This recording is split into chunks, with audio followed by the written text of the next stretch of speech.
Fondé par John Wesley et son frère Charles, le méthodisme a débuté au XVIIIe siècle comme un mouvement de renouveau au sein de l'Église d'Angleterre. Leur intention n'était pas de créer une nouvelle dénomination, mais de revigorer l'Église, alors accablée par le poids de l'institutionnalisme.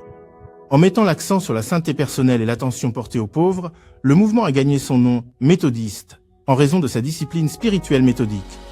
Bien que John Wesley soit resté prêtre anglican jusqu'à sa mort en 1791, le mouvement s'est progressivement séparé de l'Église d'Angleterre, forgeant sa propre identité.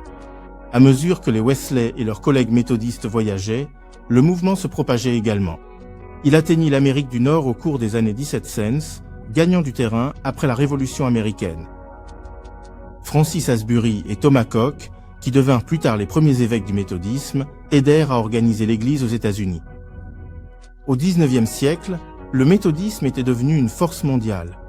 L'Église s'est répandue dans les Caraïbes en 1760 grâce à Nathanaël Gilbert qui a diffusé l'appel sincère de Wesley aux hommes de raison et de religion. Elle atteignit l'Afrique à la fin du XVIIIe siècle, s'implantant en Afrique du Sud, au Ghana, au Libéria et au Nigeria grâce au travail des missionnaires britanniques.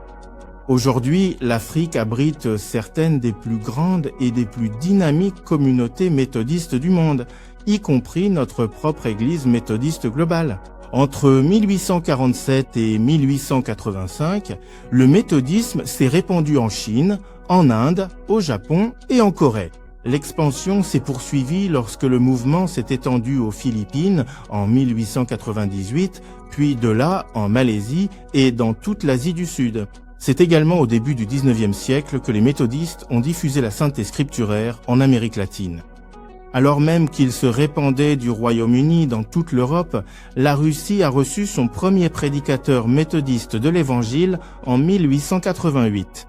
Nous pourrions continuer en parlant de la naissance du méthodisme en Australie, en Nouvelle-Zélande, aux Fidji et à Tonga, ainsi que dans tout le Pacifique Sud. Et à mesure qu'il s'est répandu, le méthodisme s'est également divisé sur des questions de théologie et de justice sociale. Nous considérons comme de proches cousins nos amis de la tradition pentecôtiste, l'Église de Dieu, les méthodistes libres, les Wesleyens, l'Église épiscopale méthodiste africaine, l'Armée du Salut, ainsi qu'une multitude d'autres dénominations issues de l'arbre méthodiste. Nous, dans le mouvement méthodiste, avons apporté notre meilleure contribution lors des périodes de réveil spirituel. Le méthodisme a été au centre du grand réveil, du mouvement des Jesus People et de l'effusion du Saint-Esprit à travers le monde.